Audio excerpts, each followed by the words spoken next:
India's women's team grabbed all the attention last year with their thrilling though ultimately disappointing World Cup campaign. Copyright Associated Press. At university, a friend and professor of philosophy would find it frivolous when cricket talk cropped up during academic meetings.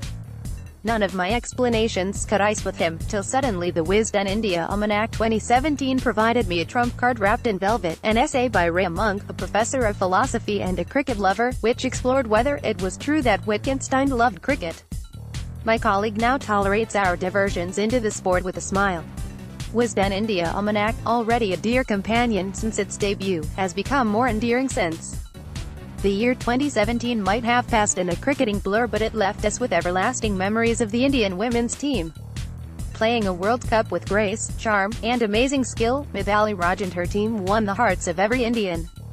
Who can forget the captain calmly reading a book before her turn at the wicket? For the first time in decades, Indians could watch their team lose a heartbreaking final and not make it a national disaster.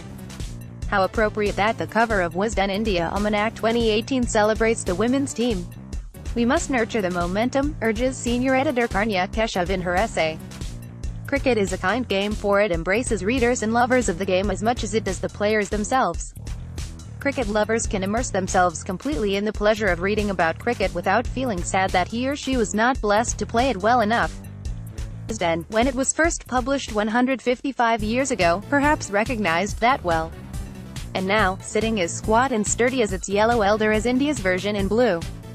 Everything might be available at the click of a mouse, or a run of the thumb, but nothing can remotely equal the tranquil joy of flipping through the pages of this treasure trove. A friend actually smells the almanac's pages before hungrily picking essays of his choice.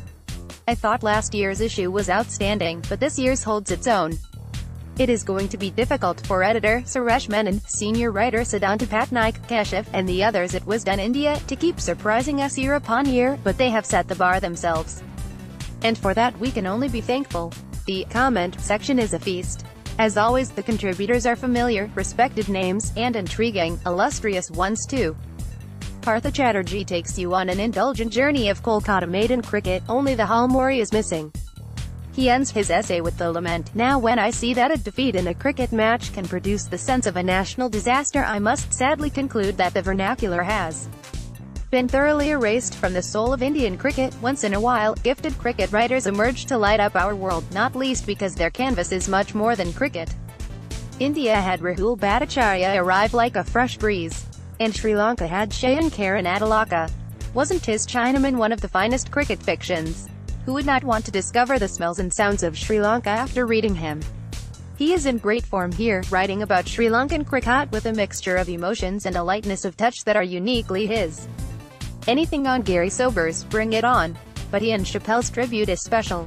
I remember a former India captain telling me and my colleague Raghunath, when we were researching our second book, that we must talk to Chappelle. Sadly, we didn't. His essay on Sobers here is sheer adoration, rich with anecdotes, so much fun. Elsewhere in the book one went with anticipation to the essay by Ramana Reddy, the former editor of Economic. A pearl in this compendium is a Don Bradman article from 1986 in the archives section. Wise and far-seeing, it is even more relevant today. Indian cricket writing is in fine young hands. The traditions of excellence seamlessly handed down by K.N. Prabhu and Rajan Bala to people in Menon's generation are being carried forward by Siddharth Munga, Saurabh Somani and their peers. One gets a measure of the goodwill and stature Menon commands in his bringing together all these writers and cricketers from across generations for this annual compendium. He brings to the banquet every year the best of them. English-speaking cricketers like Chappelle have the advantage of writing in their own language, a privilege that is not available to many cricketers from countries like India. And that is the trigger for the suggestion that follows. Even a year ago, the calm tones of Nasser Hussain, Mike Atherton and Michael Holding seemed the best way to enjoy cricket on TV. But Indian cricketers have come into their own on the Hindi sports channels. Loud and excitable, for that is how we Indians are, the fun and banter between them is so natural in Hindi. Their cricketing insights are nuanced and they have discovered their métier. Perhaps this points us to another step forward in India's cricketing identity. Maybe Menon can persuade Indian cricketers to write freely in their own language. He might discover some nuggets. An English translation that retains the salt of the original could well adorn future editions of Wisden India Almanack in a manner that represents the spirit of the blue cover. S. Giridhar, is the Chief Operating Officer of Azim Premji University, and the co-author of Mid-Wicket Tales, From Trumper to Tendulkar and From Mumbai to Durban, India's Greatest Tests.